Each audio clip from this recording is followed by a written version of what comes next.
وادی رضا کی کوہ ہمالا رضا کا گئے اور جس سمت دیکھیے وہ علاقہ رضا کا گئے. ہمارے جمہوری ملک میں ابھی تک مسلمانوں کے جان و مال ہی کا نقصان ہوتا تھا. اسلام ملکوں میں مسلمانوں کے آبو مسلمان جان و مال سے کھیلا کرتے تھے، لیکن اب یہ ظلم اتنا آگے بڑھ گیا. جان ایمان قرآن کریم جو کلام الہی ہے اس پر بھی حملے ہونے لگے، اور محبوب رب العالمین سید عالم صلی اللہ علیہ وسلم کی جو جان ایمان ہے، روح ایمان ہے، ان کی قدموں پر بھی حملہ شروع کر دیا گیا ہے. آپ دانشور ہیں، یہ پورا کے حالات آپ کے نظروں کے سامنے ہیں. وہاں پر کس طرح مسلمانوں پر ظلم و ستم ہوا، مسجدوں کو کس طرح شہید کیا گیا، اور پولیس ہنگامیوں کے ساتھ نہ صرف تماشائی بنی رہی بلکہ انہوں نے بنوائیوں کا ساتھ دیا. وہ تو بھی ہمارے ہندوستان کے عدلیہ بیدار ہے.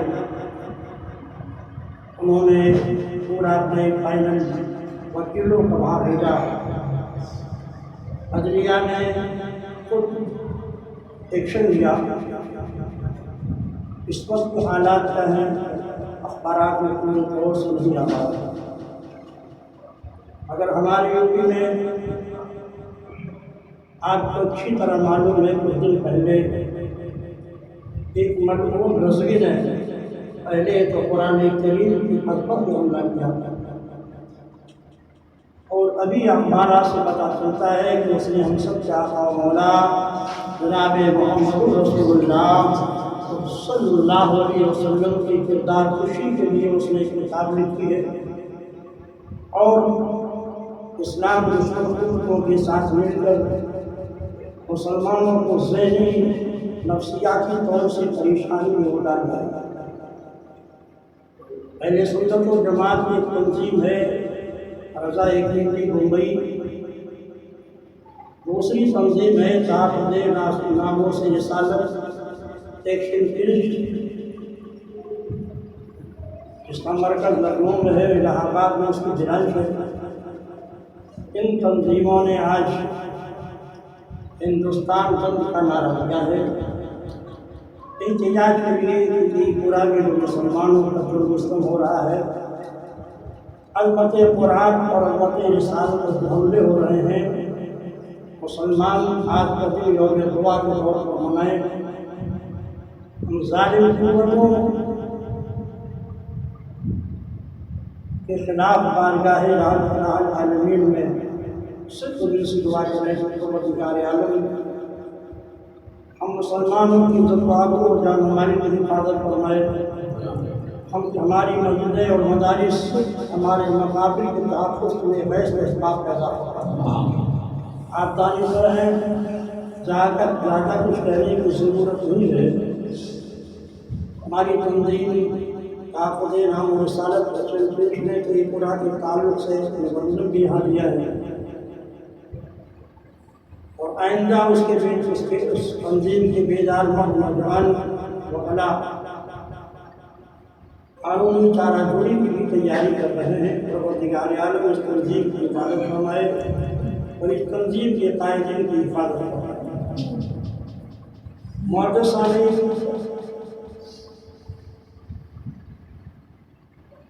سورہ بقرہ کی ابتدائی آیات کی تلاوت کا شرف حاصل کیا ہے. الف لام میم، اللہ اعلم بمرادہ بذالک، اللہ اور اس کے رسول کے سوا.